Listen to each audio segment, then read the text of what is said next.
اب آپ سے خطاب فرماتے ہیں سرمایہ اہل حدیث خطیب پاکستان فضیلت الشیخ حضرت علامہ مولانا ضیاء اللہ شاہ بخاری صاحب، ان کے خطاب سے پہلے اپنی بیداری کا ثبوت دیں۔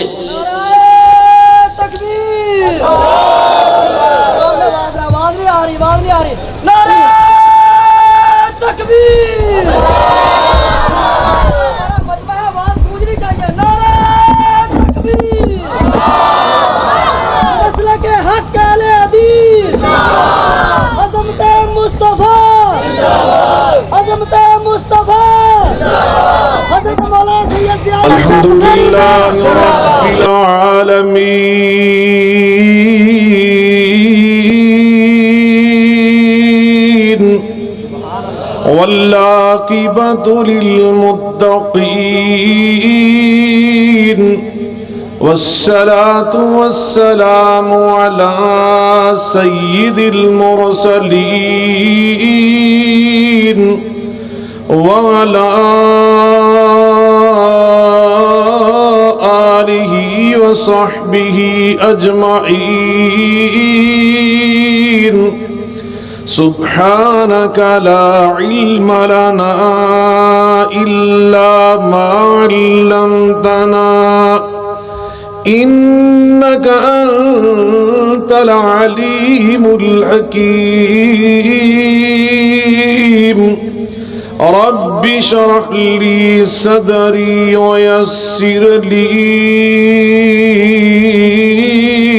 أمري واحلل عقدة من لساني يفقهوا قولي۔ أما بعد فأعوذ بالله من الشيطان الرجيم۔ بسم الله الرحمن الرحيم۔ أعوذ بالله من الشيطان الرجيم۔ بسم الله الرحمن الرحيم۔ هو الذي بعث في الأميين هو الذي بعث في الأميين رسولا منهم يتلو عليهم آياته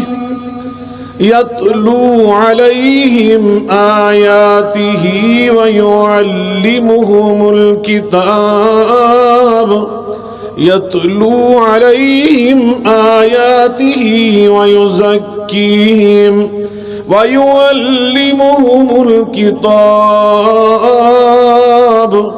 ويعلمهم الكتاب والحكمة وإن كانوا من قبل لفي ضلال مبين۔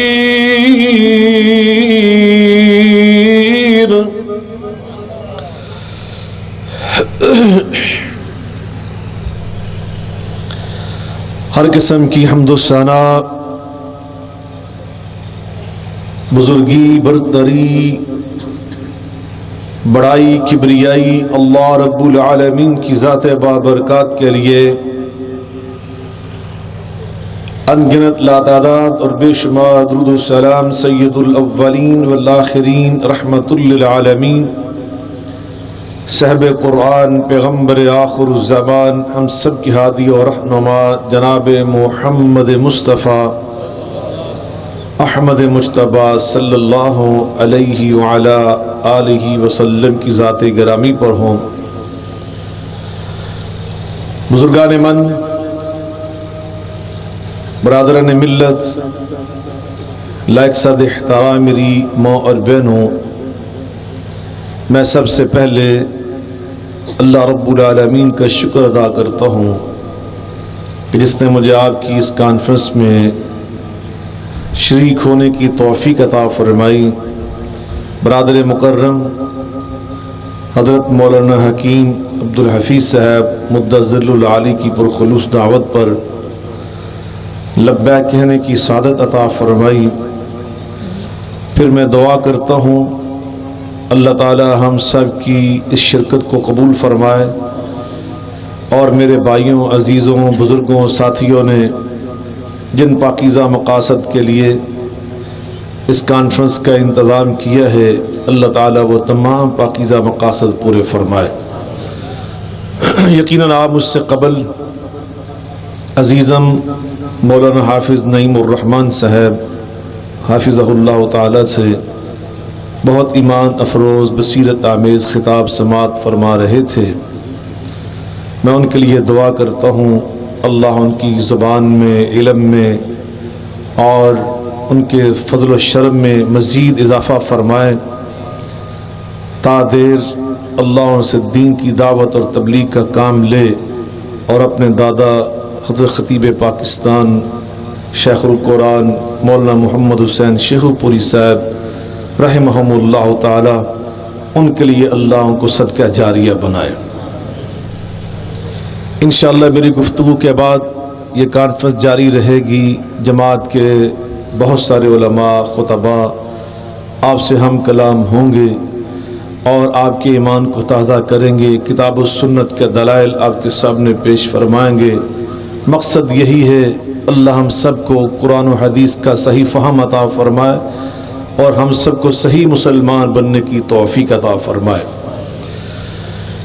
میں نے قرآن مجید فرقان حمید کی ایک آیہ کریمہ مبارکہ آپ کے سامنے تلاوت کرنے کی سعادت حاصل کی ہے، جس میں اللہ تعالی نے نبی کریم صلی اللہ علیہ وسلم کی بعثت اور آپ کی دنیا میں تشریف آوری، آپ کی دعوت و تبلیغ اور آپ کی تعلیم و تربیت کے جو نتائج تھے انہیں بیان فرمایا۔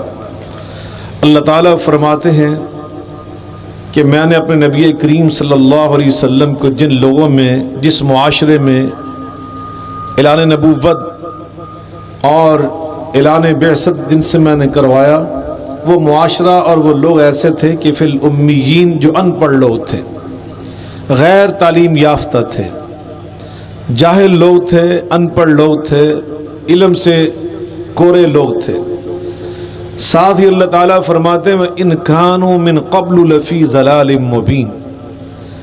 صرف بے علم ہونا ہی مسئلہ نہیں تھا، ان کا مسئلہ یہ بھی تھا کہ بے علم بھی تھے اور کھلم کھلا گمراہ بھی تھے۔ بعض اوقات کسی انسان کے پاس بہت زیادہ علم تو نہیں ہوتا، ڈگریاں نہیں ہوتی، لیکن اس کے پاس ہدایت ہوتی ہے، سمجھداری ہوتی ہے، دانش مندی ہوتی ہے، دانائی ہوتی ہے۔ اللہ تعالیٰ فرماتے ہیں کہ وہ لوگ جن میں میرے محبوب کریم صلی اللہ علیہ وسلم نے اعلان نبوت کیا تھا، وَإِنْ كَانُوا مِنْ قَبْلُ لَفِي ضَلَالٍ مُبِينٍ، وہ ان پڑھ بھی تھے اور کھلم کھلا گمراہ بھی تھے، بٹکے ہوئے لوگ تھے۔ اور ان کی گمراہی کی باتیں تو آپ نے علماء سے کئی بار سنی ہوں گی کہ عقیدے کے لحاظ سے وہ اتنے فقیر ہو چکے تھے کہ انہوں نے عین بیت اللہ شریف کے اندر اللہ کے 360 شریک بنا کے رکھ لیے تھے۔ عین بیت اللہ جو توحید کا مرکز تھا، اس کے اندر انہوں نے 360 اپنے معبود اور الہ بنا کے رکھ دی۔ ان کی گمراہی کا حال یہ تھا کہ وہ اپنی بیٹیوں کو زندہ درگور کر دیتے تھے، اپنی بیٹیوں کو جا کر کنویں میں پھینک دیتے تھے۔ ان کی گمراہی کا حال یہ تھا، وہ چوریاں کرتے تھے، بدکاری کرتے تھے، پھر فخریہ طور پہ بیان کرتے تھے۔ اپنی اس بے حیائی اور فحاشی، اپنے ظلم و ستم کو شعروں میں بیان کرتے تھے، اس پہ تقریریں کرتے تھے، اور آپس میں معمولی باتوں پہ تلخ ہو جاتے تھے، لڑ پڑتے تھے۔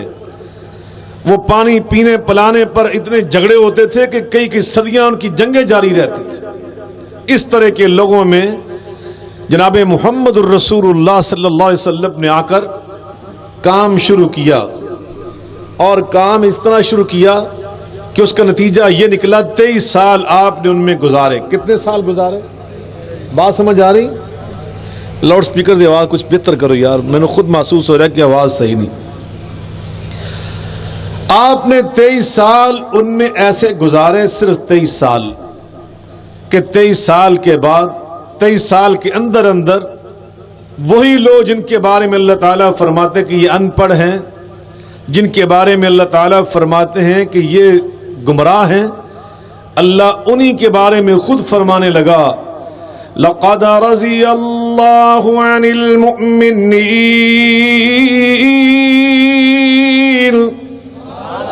لَقَدْ رَضِيَ اللَّهُ عَنِ الْمُؤْمِنِينَ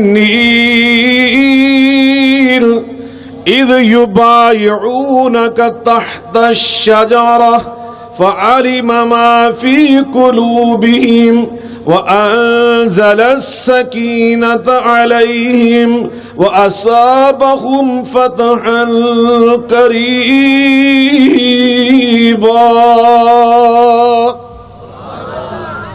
ایکو بند رکھو تو آواز کھولو، آواز نہ کھولو۔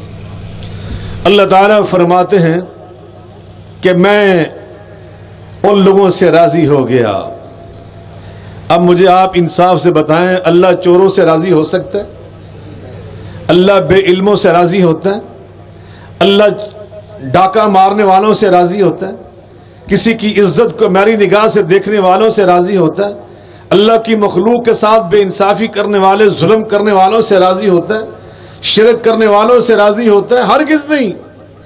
اللہ دین والوں سے، ایمان والوں سے، اپنے مخلص نیک متقی پرہیزگار بندوں سے، رحم دل بندوں سے، انصاف کرنے والوں سے راضی ہوتا ہے۔ وہ لوگ اتنے نیک پارسا متقی پرہیزگار بن گئے کہ اللہ ان کے بارے میں فرماتا ہے میں اللہ ان سے راضی ہو گیا، میں اللہ ان سے خوش ہو گیا۔ اور اللہ یہاں تک فرمانے لگے وَاعْلَمُوا أَنَّ فِيكُمْ رَسُولَ اللَّهِ لَوْ يُطِيعُكُمْ فِي كَثِيرٍ مِّنَ الْأَمْرِ لَعَنِتُّمْ وَلَكِنَّ اللَّهَ حَبَّبَ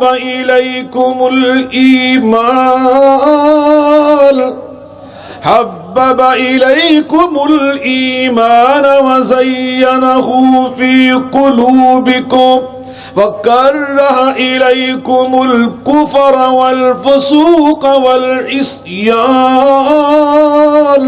أُولَئِكَ هُمُ الرَّاشِدُونَ۔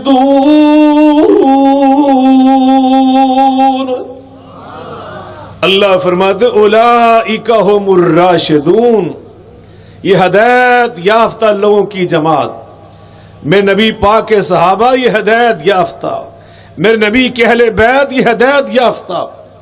پہلے انہی کے بارے میں فرمایا وَإِن كَانُوا مِن قَبْلُ لَفِي ضَلَالٍ مُبِينٍ، یہ بٹکے ہوئے لوگ تھے۔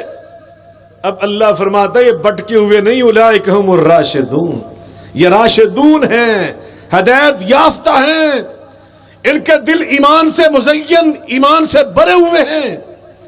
تیسرے مقام پہ اللہ فرماتے ہیں فَإِنْ آمَنُوا بِمِثْلِ مَا آمَنْتُمْ بِهِ فَقَدْ اهْتَدَوْا فَإِنْ آمَنُوا بِمِثْلِ مَا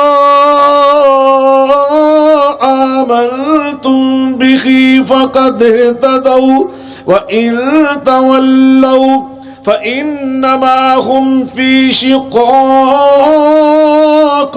فَسَيَكْفِيكَهُمُ اللَّهُ وَهُوَ السَّمِيعُ الْعَلِيمُ۔ صِبْغَةَ اللَّهِ وَمَنْ أَحْسَنُ مِنَ اللَّهِ صِبْغَةً وَنَحْنُ لَهُ عَابِدُونَ۔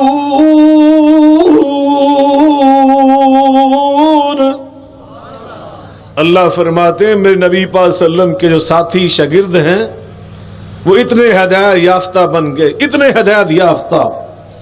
فَإِنْ آمَنُوا بِمِثْلِ مَا آمَنْتُمْ بِهِ فَقَدْ اهْتَدَوْا، جو ان جیسا ایمان لے آئے گا، ان جیسا، اللہ فرماتے ہیں میں اس کے بارے میں بھی یہ گارنٹی دیتا ہوں کہ وہ بھی ہدایت یافتہ بن جائے گا۔ اللہ نے پھر ان کے ایمان کو، طرز زندگی کو قیامت تک آنے والے مسلمانوں کے لیے بطور معیار پیش فرما دیا، میزان اور کسوٹی کے طور پہ پیش کر دیا۔ اب ہم نے دیکھنا یہ ہے کہ نبی پاک صلی اللہ علیہ وسلم نے وہ کیا کام کیا تھا کہ جس کی برکت سے وہ لوگ ہدایت یافتہ بن گئے اور ہدایت یافتہ دنیا کے امام بن گئے۔ وہ کون سا کام تھا کہ جس کی برکت سے دنیا نے یہ منظر دیکھا کہ آئے تو ابو بکر، نکلے تو صدیق اکبر، آئے تو عمر ابن خطاب، نکلے تو فاروق اعظم، آئے تو عثمان ابن عفان، نکلے تو ذو النورین، آئے تو علی ابن ابی طالب، نکلے تو حیدر مرتضی، آئے تو حنظلہ، نکلے تو غسیل الملائکہ، آئے تو خالد، نکلے تو سیف من سیوف اللہ، آئے تو عبد الشمس، نکلے تو ابو ہریرہ، آئے تو عبداللہ بن عباس، نکلے تو مفسر قرآن، آئے تو عبداللہ بن عمر، نکلے تو محدث اعظم، آئے تو عبداللہ بن مسعود، نکلے تو فقیہ اعظم، آئے تو صحابی، نکلے تو صحابی، آئے تو کافر، نکلے تو مسلم، آئے تو منافق، نکلے تو مخلص، آئے تو مشرک، نکلے تو موحد، آئے تو رہزن، نکلے تو رہبر، آیا تو کالا بلال، نکلا تو موزن رسول۔ آخر نبی پاک نے وہ کیا کام کیا تھا؟ آج 70 سال ہو چکے ہیں پاکستان کو بنے۔ پاکستان کا مطلب کیا تھا؟ اور لا الہ الا اللہ کا مطلب یہ تھا یہ ملک پاک ہوگا شرک سے، کفر سے، منافقت سے، ظلم سے، استحصال سے، چوری، ڈکیتی، بدماشی، بدکاری، شراب نوشی، حرام خوری، ان سب برائیوں سے سماجی سارے ظلم و ستم سے پاک اور صاف ہوگا۔ لیکن کچھ بھی نہ ہو سکا، کچھ بھی نہ ہو سکا۔ لوگوں کی امیدوں پہ پانی پھیر دیا گیا۔ جن جروکوں سے تمنا تھی کہ گل برسیں گے، وہاں سے آئے تو چمکتے ہوئے خنجر آئے۔ لوگوں کی امیدوں پہ پانی پھر چکا۔ آئیں نبی پاک کی سیرت طیبہ کی طرف رجوع کریں اور جا کے دیکھیں کہ نبی پاک صلی اللہ علیہ وسلم نے آخر 23 سال میں کیا کام کیا کہ دنیا بدل گئی، نظام بدل گیا، انسان بدل گیا، انسان باہر سے بھی بدلا، انسان اندر سے بھی بدلا۔ وہ کیا کام نبی پاک نے کیا؟ اللہ نے اسی آیت میں جو میں نے تلاوت کی خطبے کے ساتھ، جس میں اللہ یہ بیان کر رہے ہیں کہ میں ہوں بھیجنے والا نبی پاک علیہ السلام کو، میں ہوں نبی کو مبعوث کرنے والا، اور یہ بھی اللہ اسی آیت میں فرما رہے ہیں کہ وہ معاشرہ ان پڑھوں کا معاشرہ تھا، جہلوں کا معاشرہ تھا۔ اسی آیت میں اللہ تعالیٰ فرما رہے ہیں وَإِن كَانُوا مِن قَبْلُ لَفِي ضَلَالٍ مُبِينٍ، کھلا گمراہوں کا معاشرہ تھا۔ اسی آیت میں اللہ تعالیٰ فرماتے ہیں میرے نبی نے صرف 4 کام کیے تھے جس سے پورا معاشرہ تبدیل ہو گیا۔ کتنے کام کیے؟ سنا دوں کہ ادھار کر لوں؟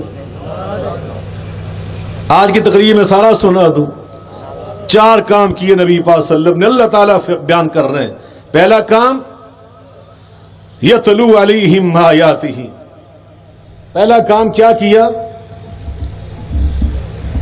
میں اتنے تقریر بند کر دیں تو توجہ ہٹا لی۔ نبی پاک کی سیرت طیبہ دی میں گل کر رہے ہیں، آداب ملحوظ ہونے چاہیے، سچی بات۔ بالکل میں بے ادبی کو ذرا برداشت نہیں کر سکتا۔ آپ نے توجہ ادھر رکھنی ہے، جیسے ہی آپ کی نگاہیں ادھر گئی نا تو میں فوراً اپنی تقریر بند کر دوں۔ 15-20 منٹ میں نے بیان کرنا، توجہ فرمائے۔ یتلو علیہم آیاتہ، پہلا کام نبی پاک نے یہ کیا۔ دوسرا کام ویزکیہم، تیسرا کام ویعلمہم الکتاب، چوتھا کام والحکمہ۔ یہ 4 کام کیے نبی پاک صلی اللہ علیہ وسلم نے۔ پہلا کام ہے یتلو علیہم آیاتہ، اللہ فرماتے ہیں بگڑے ہوئے معاشرے میں اس کو ٹھیک کرنے کے لیے میرے نبی پاک صلی اللہ علیہ وسلم نے سب سے پہلا کام یہ کیا کہ وہاں آپ نے قرآن پڑھ پڑھ کے سنایا۔ کیا پڑھ پڑھ کے سنایا؟ مل کے بولیں۔ معلوم ہوا جس بگڑے معاشرے میں قرآن پڑھ پڑھ کے سنایا جائے، اللہ قرآن پڑھ پڑھ کے سنانے کی برکت سے اس بگڑے معاشرے کو درست کر دیتا ہے۔ دنیا بدل جاتی ہے قرآن پڑھنے سے۔ توجہ فرمائے، جہاں قرآن پڑھا جاتا ہے وہاں بدحالی ختم ہو کے اللہ خوشحالی میں تبدیل کر دیتا ہے۔ وہاں لوگوں کی غربت، افلاس، مہنگائی، بے روزگاری سب ختم ہو جاتا ہے۔ اللہ قرآن کی تلاوت کی برکت سے وہاں تبدیلی پیدا کر دیتا ہے۔ پاکستان میں تبدیلی کے خواہش مند لوگوں، تبدیلی آئے گی تو تلاوت قرآن سے آئے گی۔ حکومتیں بدلنے سے، چہرے بدلنے سے، سیاستدان بدلنے سے کبھی پاکستان میں نہ پہلے تبدیلی آئی ہے، نہ اب آئی ہے، نہ آئندہ کبھی آئے گی۔ اس دنیا میں جب بھی تبدیلی آئی ہے اللہ کے قرآن کے پڑھنے سے آئی۔ قرآن پڑھو۔ نبی کریم علیہ السلام فرماتے ہیں جہاں قرآن پڑھا جاتا ہے، مجتمع قوم فی بیت من بیوت اللہ یتلون کتاب اللہ ویتدارسونہ بینہم الا حفتهم الملائکہ ونزلت علیہم السکینہ وغشیتہم الرحمہ وذکرہم اللہ فی من عندہ۔ جہاں قرآن پڑھا جاتا ہے وہاں اللہ کے فرشتے نازل ہو جاتے ہیں۔ اور یہ بات ذہن میں بٹھا لے، جب اللہ کے فرشتے آتے ہیں تو رحمت کے پیغام لے کر آتے ہیں، اللہ کی طرف سے برکت کے بنڈل ساتھ لے کے آتے ہیں، تحفے لے کے آتے ہیں، گفٹ لے کے آتے ہیں۔ اور جب اللہ کے فرشتے آتے ہیں، رحمت کے فرشتے، ان کو دیکھ کر نحوست والے شیطان بھاگ جاتے ہیں۔ ایک جگہ پہ شیطان اور فرشتے اکٹھے نہیں ہوتے، جہاں فرشتے ہوں گے شیطان بھاگ جاتے ہیں۔ نبی کریم علیہ السلام نے فرمایا جس گھر میں سورہ البقرہ پڑھی جاتی ہے شیطان اس گھر کو چھوڑ کے بھاگ جاتا ہے۔ بلکہ آپ نے تو یہاں تک فرما دیا جب گھر والا گھر میں داخل ہوتے وقت پوری سورہ البقرہ تو کجا صرف بسم اللہ پڑھ کے گھر کا دروازہ بند کرتا ہے، شیطان اپنے چیلوں سے کہتا ہے یا قرآن پڑھا جا چکا ہے، صرف بسم اللہ پڑھی جا چکی ہے، اب یہاں فرشتے رہ سکتے، ہم نہیں رہ سکتے۔ اور جہاں بسم اللہ پڑھی جائے وہاں فرشتے آ جاتے ہیں، شیطان بھاگ جاتے ہیں۔ اللہ اپنے قرآن میں فرماتا ہے اقیم الصلاة لدلوک الشمس الى غسق الليل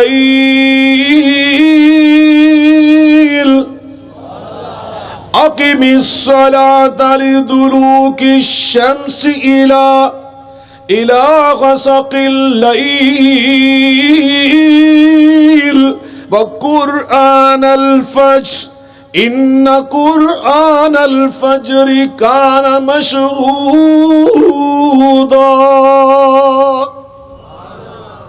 اللہ تعالیٰ کے قرآن میں بیان کیا گیا کہ جب فجر کی نماز میں قرآن کی تلاوت بلند آواز سے کی جاتی ہے تو اس کی خوشبو ساری فضاؤں کو بھر کر آسمانوں پہ پہنچ جاتی ہے، اور پھر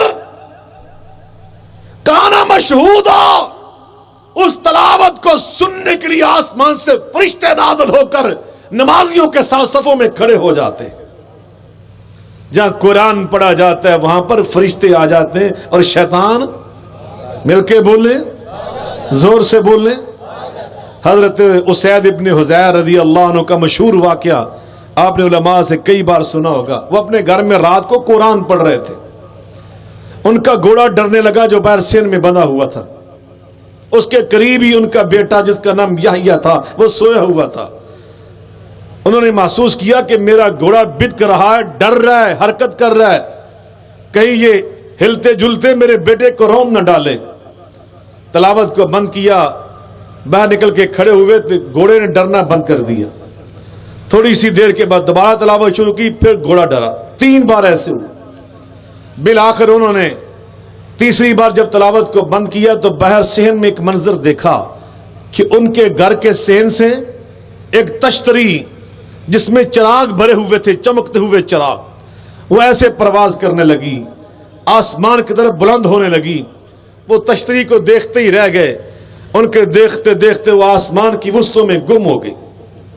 بڑے حیران ہوئے کہ یہ وہ تشتری تھی، یہ وہ چراغ تھے جن کو دیکھ کر میرا گھوڑا ڈر رہا تھا، یہ کیا تھا؟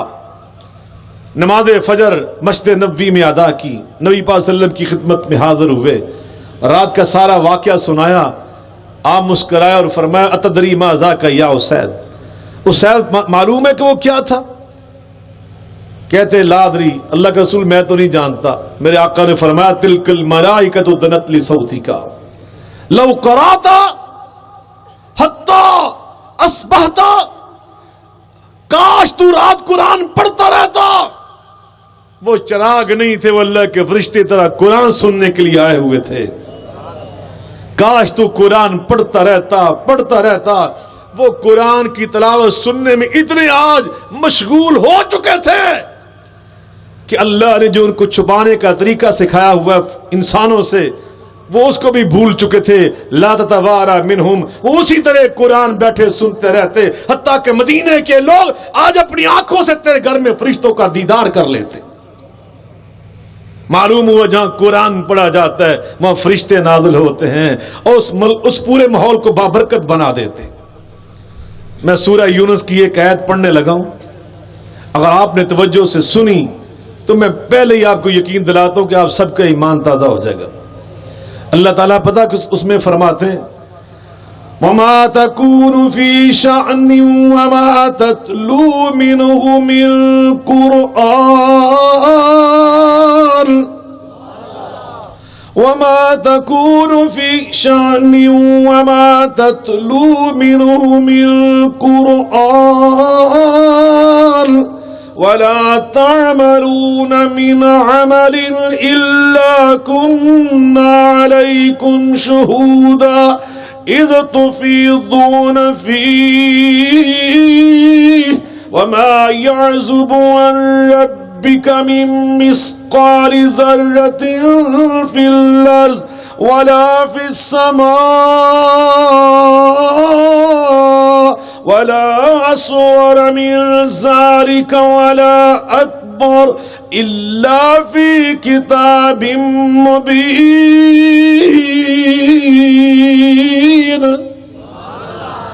اللہ فرماتے ہیں جہاں قرآن پڑھا جاتا ہے وہاں فرشتے تو آتے ہی آتے ہیں۔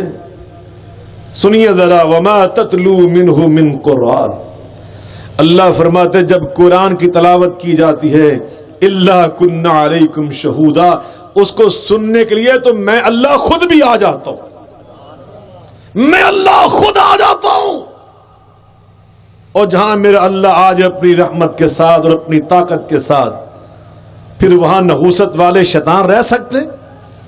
اور 18 کروڑ مسلمان، تم سے تو یہ بھی نہ ہو سکا کہ تم اس دھرتی کے چپے چپے پہ قرآن پڑھتے، اس کی تلاوت کرتے، گھر گھر میں، دکان دکان میں، بازار بازار، منڈی منڈی میں، ہر کھیت میں، ہر کھلیان میں اللہ کی تلاوت کرنے والے تم بن جاتے، قرآن کی آوازیں بلند ہوتی، مگر تم نے یہاں تلاوت قرآن پہ پابندیاں لگا دی، لاؤڈ سپیکر بند، فلاں شے بند، اور جو ذریعہ بنے پابندی کا اللہ ان کو بھی ہدایت عطا فرمائے، وہ بھی مجرم فرقہ وارانہ تقریریں کر کر کے ایسا ماحول بنا دیا کہ سیکولر طبقے کو یہ موقع ملا، اور یہاں آزادیاں ہیں، یہاں میڈیا پر ہر قسم کی آزادی، گندے گانے گانے کی، فوش گیت گانے کی، گولڈ میڈل دیے جاتے ہیں، اعزازات سے نوازا جاتا ہے۔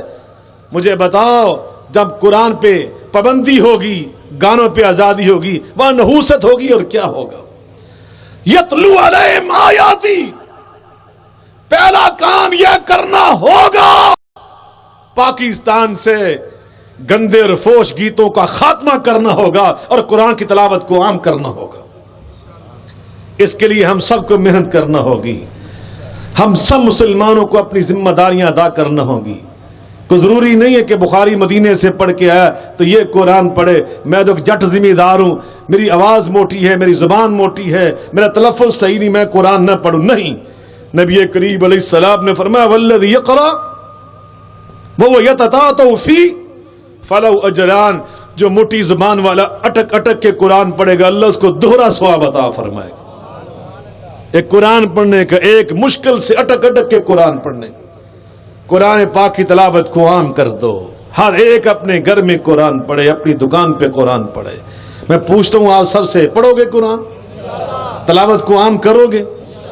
دوسرا کام وَيُزَكِّيهِمْ، نبی پاک نے اپنے ساتھیوں کا تزکیہ فرمایا۔ تزکیہ کہتے ہیں انسان کو اندر سے بدلنا، اندر سے۔ وہ کیسے انسان بدلتا ہے؟ نماز سے، روزے سے، زکوٰۃ سے، حج سے، ذکر الہی سے، استغفار سے، دروشی پڑھنے سے، دوسروں کے ساتھ ہمدردی کرنے سے، ایثار کرنے سے، خیر خواہی کرنے سے، عدل کرنے سے، انصاف کرنے سے۔ یہ وہ چیزیں ہیں جو انسان کو اندر سے بدلتی ہیں۔ تہجد پڑھنا، رات کو اٹھ کے اللہ کے سامنے گڑ گڑانا، استغفار کرنا، دعائیں مانگنا، اپنے لیے، اپنی اولاد کے لیے، اپنے والدین کے لیے، اپنے عزیز و اقارب کے لیے، اپنے دوست و احباب کے لیے، اپنے تمام مسلمان بھائیوں کے لیے، بہنوں کے لیے غیبانہ دعائیں کرنا، یہ وہ اعمال ہیں جو انسان کو اندر سے بدلتے ہیں۔ اندر سے پاکیزگی آتی ہے، اندر سے انسان سدھر جاتا ہے، اندر سے انسان صاف ستھرا ہو جاتا ہے۔ تیسرا کام وَيُعَلِّمُهُمُ الْكِتَابَ، نبی پاک نے ان کو کتاب اللہ کی تعلیم دی۔ کس کی تعلیم دی؟ مل کے بولیں۔ ہم نے تو کبھی قرآن کو پڑھ کے دیکھا ہی نہیں کہ قرآن کیا ہمیں علم دے رہا ہے۔ ما فرطنا فی الکتاب من شیء، اللہ فرماتے ہیں ہم نے تو کوئی شے تشنا چھوڑی نہیں اس قرآن میں، ہر چیز ہم نے اس قرآن میں بیان کر دی، ہر چیز اس قرآن میں بیان ہو چکی۔ جتنی سائنس آج ترقی کر رہی ہے، سب کی بیس اور بنیاد آج بھی قرآن ہے۔ جو کچھ انہوں نے سیکھا اللہ کے قرآن سے سیکھا۔ اللہ اکبر، توجہ فرمائیں۔ وَيُعَلِّمُهُمُ الْكِتَابَ، ہمارا تو حال یہ ہو چکا ہے، باقی علوم میں ہم نے کیا ترقی کرنا تھی، جو اللہ کا اصل قرآن کا ترجمہ، تفسیر، حدیث، اصول تفسیر، اصول حدیث، فقہ، اصول فقہ، جو ہمارے اسلامی فنون اور علوم تھے، ہم نے تو ان سے بھی منہ پھیر لیا۔ اب تبلیغ ہوتی ہے بغیر علم کے، بغیر علم کے، حالانکہ اللہ نے قرآن میں فرمایا فَلَوْلَا نَفَرَ مِن كُلِّ فِرْقَةٍ مِّنْهُمْ طَائِفَةٌ لِيَتَفَقَّهُوا فِي الدِّينِ وَلِيُنذِرُوا قَوْمَهُمْ إِذَا رَجَعُوا إِلَيْهِمْ لَعَلَّهُمْ يَحْذَرُونَ۔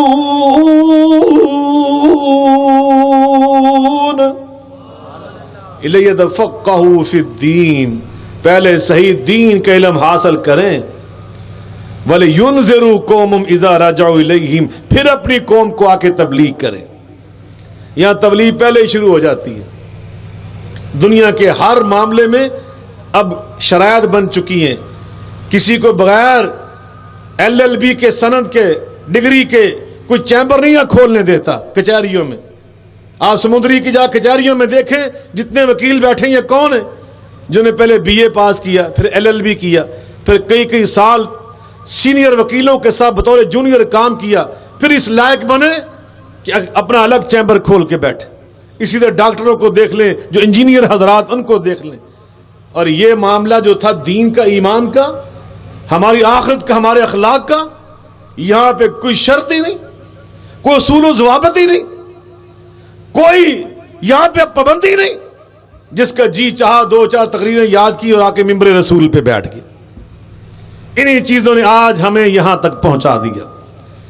عرب معاشرے، عرب ملک، کل تک ہم ان کا مذاق اڑایا کرتے تھے کہ عرب سیدھے سادے ہوتے ہیں، عرب بیوقوف ہوتے ہیں۔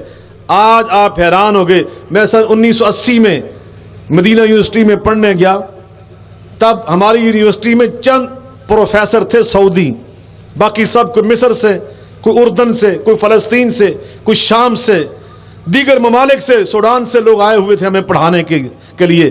لیکن آج چند سالوں کے بعد وہ اتنی تعلیم میں ترقی ہو چکی ہے کہ وہاں ہر بندہ doctorate, PhD، MA، PhD، doctor, اور یونیورسٹی ساری سعودی پروفیسروں سے بھر چکی ہے۔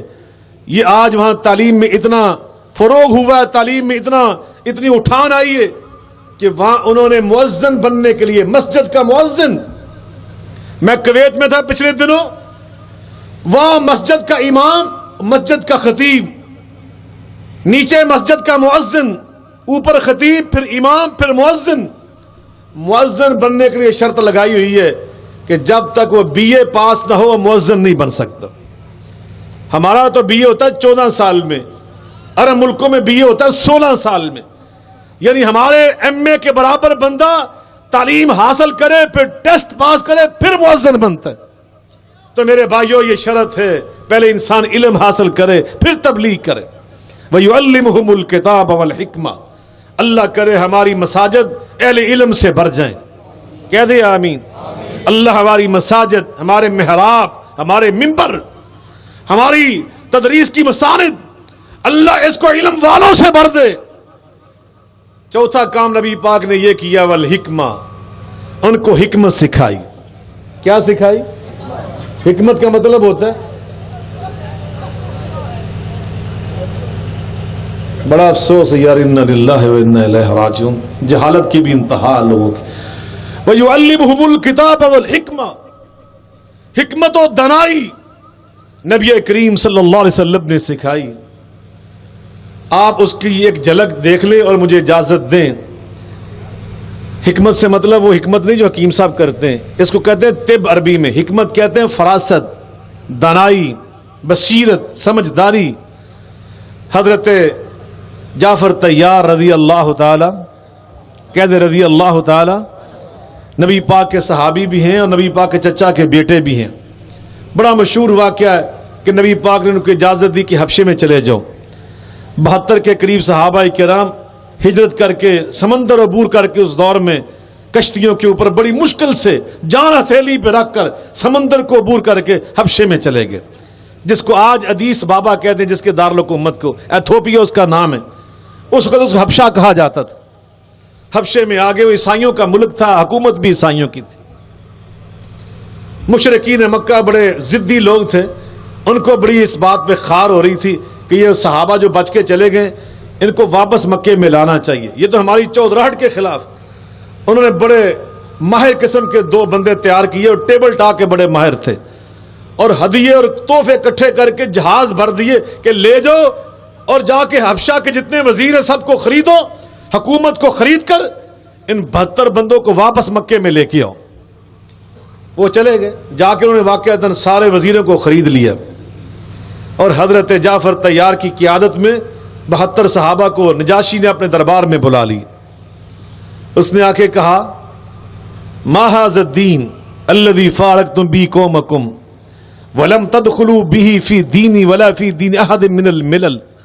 جعفر طیار، یہ کون سا نیا دین تم نے اختیار کیا ہے کہ جس دین کی وجہ سے تم نے اپنی قوم کے اندر بھی 2 حصے کر دیے، اور پھر وہ دین ایسا دین ہے کہ اگر تم نے اپنے آباء و اجداد کا دین چھوڑنا ہی تھا تو تم ہمارے دین مسیحیت میں آ جاتے، عیسائیت میں آ جاتے، یا یہودیوں کا مذہب قبول کر لیتے، یا کوئی اور دین قبول کر لیتے. اتنا عجیب سوال کیا. حضرت جعفر طیار نے بڑی متانت سے، بڑے پیار سے، اللہ اکبر، جو جواب دیا، ذرا سنیے وہ حکمت و فراست سے کیسا بھرا ہوا تھا. بس یہ سنا کے اجازت چاہ رہا ہوں. ایک کتاب میں نے پڑھی، اس کتاب کے مصنف نے کہا ہے کہ اچھے مقرر میں 4 خوبیاں ہوتی ہیں. کتنی خوبیاں ہوتی ہیں؟ کہتا ہے پہلی خوبی وہ صاحب علم ہوتا ہے، دوسری خوبی اس کی آواز بلند ہوتی ہے. نبی پاک صلی اللہ علیہ وسلم کے بارے میں نے حدیث پاک میں پڑھا کہ نبی کریم صلی اللہ علیہ وسلم جب خطبہ دیتے تھے، رفع صوتہ وتغیر وجہہ واحمرت عیناہ، آپ کا چہرہ انور اس پہ جلالت ٹپکنے لگ جاتی تھی، آنکھیں جوش سے سرخ ہو جاتی تھی، آواز آپ کی بلند ہو جاتی تھی.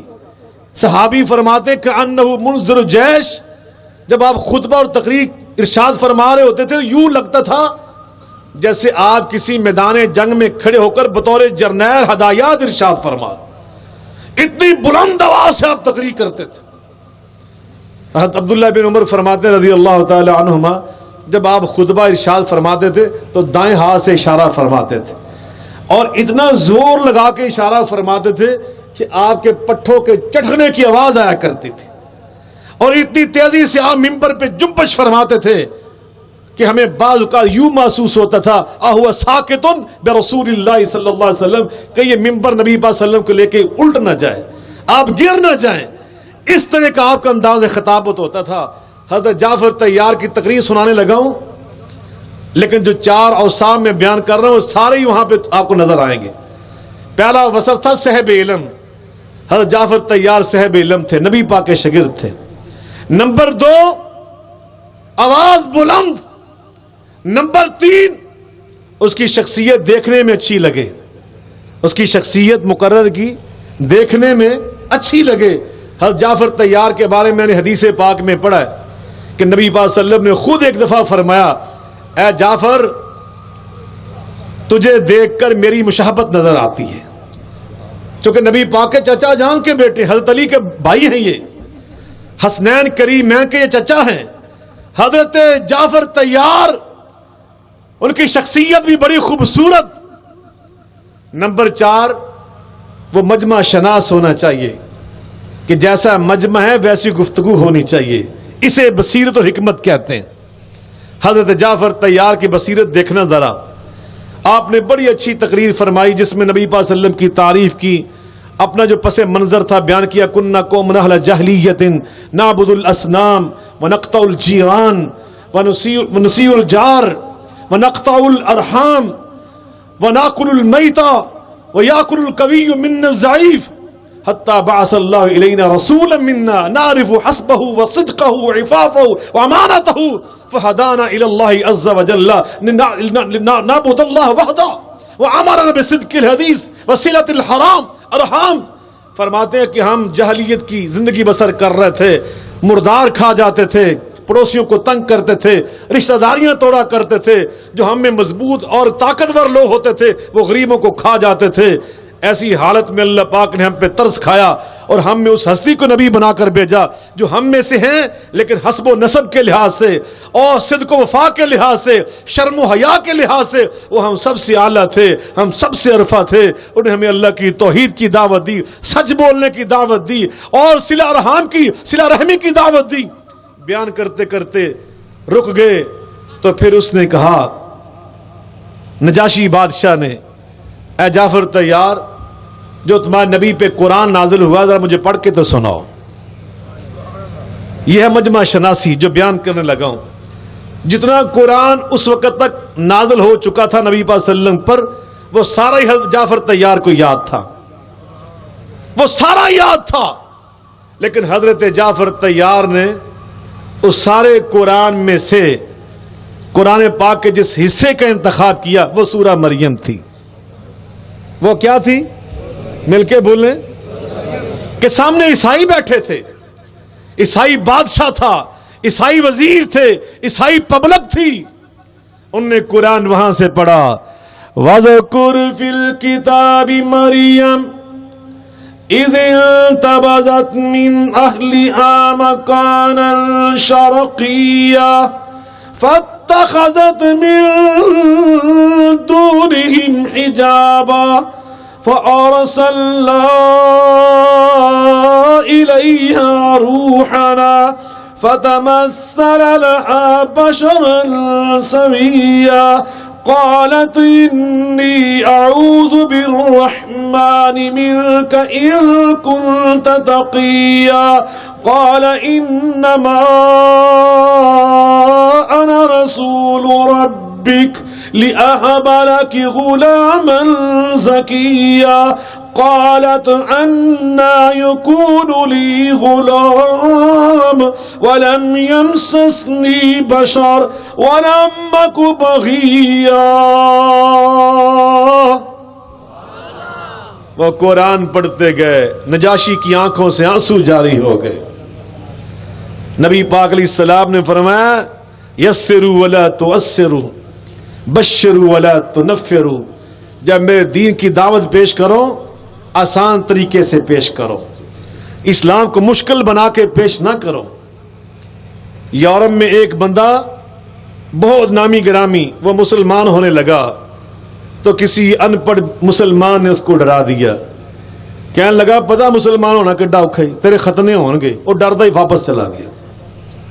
معذرت کے ساتھ یسروا ولا تعسروا، یہ چیزیں علم سے پیدا ہوتی، حکمت سے پیدا ہوتی۔ دین کو آسان بنا کر پیش کرو، دین کو مشکل بنا کے پیش نہ کرو۔ بشروا ولا تنفروا، اور لوگوں کے سامنے دین ایسے پیش کرو کہ اس کو سن کر لوگوں کے اندر خوشی پیدا ہو، نفرت پیدا نہ ہو۔ کہ یہ کیسا دین ہے، بیزاری پیدا نہ ہو۔ حضرت جعفر طیار قرآن یہاں سے بھی پڑھ سکتے تھے کہ لقد کفر الذین قالوا ان اللہ ثالث ثلاثہ، کہ جو یہ کہتے ہیں کہ تین الہ، ایک مریم، ایک عیسیٰ اور ایک اللہ، وہ کافر ہوتے ہیں۔ آپ مجھے یہ بتائیں اگر یہاں سے قرآن پڑھا جاتا تو نجاشی پہ یہ اثر ہوتا کہ وہ رونا شروع کر دیتا؟ وہ رو رہا سیدہ مریم کی تعریف سن کر کہ قرآن نے سیدہ مریم کی اتنی تعریف کی، ان کی اتنی شان بیان کی۔ اللہ اکبر۔ یہ ساری باتیں سن کر اس نے کہا میں گواہی دیتا ہوں کہ جو کلام موسیٰ علیہ السلام پہ نازل ہوا اور یہ کلام یہ ایک ہی مصدر سے آیا ہے۔ یہ نجاشی کا اعلان تھا۔ اس نے کہا نکل جاؤ او قریشی سویرو، نکل جاؤ، میں تمہاری بات نہیں مان سکتا۔ ساری رات یہ ضدی لوگ سوچتے رہے کہ صحابہ کو کیسے تنگ کیا جائے، ہم تو ناکام جائیں گے تو بڑی شرمندگی کی بات۔ ساری رات سوچ سوچ کے صبح پھر آ گئے، کہنے لگے یہ تو بہت بڑے گستاخ ہیں، حضرت عیسیٰ کی بے ادبی کرتے ہیں۔ ان کو بلا لیا گیا پھر صحابہ، اور اس نے کہا نجاشی نے ماذا تقولون فی عیسیٰ ابن مریم، عیسیٰ ابن مریم کے بارے تمہارا عقیدہ کیا ہے؟ اب توجہ سے سنیں حکمت جو نبی پاک نے اپنے صحابہ کو سکھائی تھی، اللہ کرے آج ہم بھی سیکھ جائیں۔ کہہ دیں آمین۔ ہم تو کہتے آ بیل مجھے مار، آ بیل مجھے مار۔ ہم مصیبتوں کو خود دعوت دینے والے بن چکے ہیں، خام خام مشکلات اپنے گلے میں ڈالنے والے بن چکے ہیں۔ صحابیہ رسول سے اس نے پوچھا بتاؤ عیسیٰ ابن مریم کے بعد تمہارا عقیدہ کیا ہے؟ تیور بدلے ہوئے نجاشی کے، جو کل نجاشی تھا وہ آج نہیں ہے۔ اللہ اکبر۔ حضرت جعفر طیار یہ جواب دے سکتے تھے کہ وہ اللہ کے بیٹے نہیں ہیں، وہ اللہ کے بندے ہیں، جو ان کو اللہ کا بیٹا کہتا ہے وہ مشرک ہوتا ہے۔ اگر یہ جواب دیتے تو یہ جواب دین کے لحاظ سے صحیح تھا یا غلط تھا؟ صحیح تھا، لیکن انہوں نے یہ جواب نہیں دیا، یہ حکمت کے خلاف تھا۔ انہوں نے کیا جواب دیا؟ ذرا سنیے، اپنے ایمان کو تازہ کیجئے اور یہاں سے حکمت کا سبق سیکھیے۔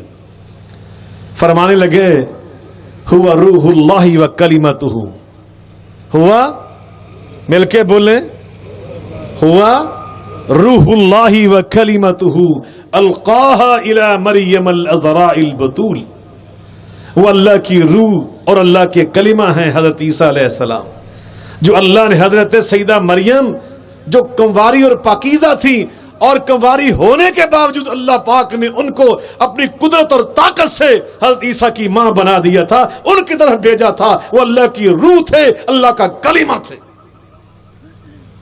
یہ تھی فراست اور حکمت و دانائی۔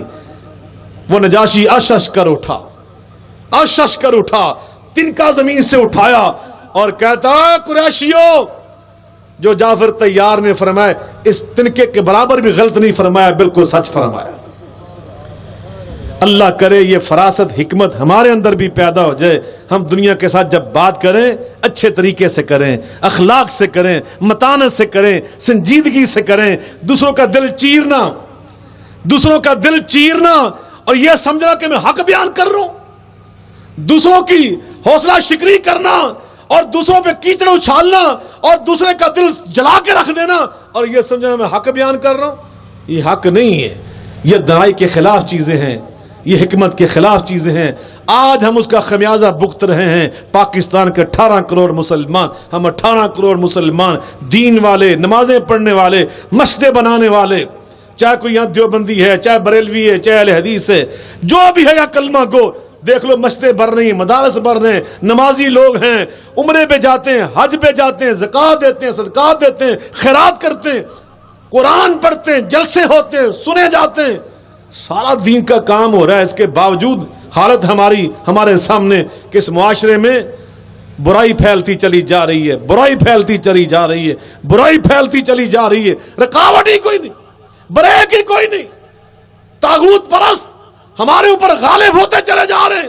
وجہ صرف یہ ہے کہ جو حکمت سیاری تبلیغ ہو رہی ہے، اس نے پوری امت کے اندر انتشار پیدا کر رکھا ہے، تفریق پیدا کر رکھی ہے، ہمیں ٹکڑے ٹکڑے کر رکھا ہے، اور تعصب کی دیواریں کھڑی ہو چکی ہیں جن کو آج گرانا، مسمار کرنا اور مسلمانوں کے درمیان محبت پیدا کرنا، ان کے اندر قربت پیدا کرنا، قوت پیدا کرنا آج بہت بڑی ضرورت ہے اس پاکستان کی، دین کی، دعوت کی، تبلیغ کی، امت کی اصلاح کی۔ اللہ پاک سے میں دعا کرتا ہوں اللہ ہم سب کو اس کی توفیق عطا فرمائے، اللہ ہم سب کو اس مشن کے لیے قبول فرمائے۔ وما ذالک علی اللہ بعزیز، وآخر دعوانا الحمد للہ رب العالمین۔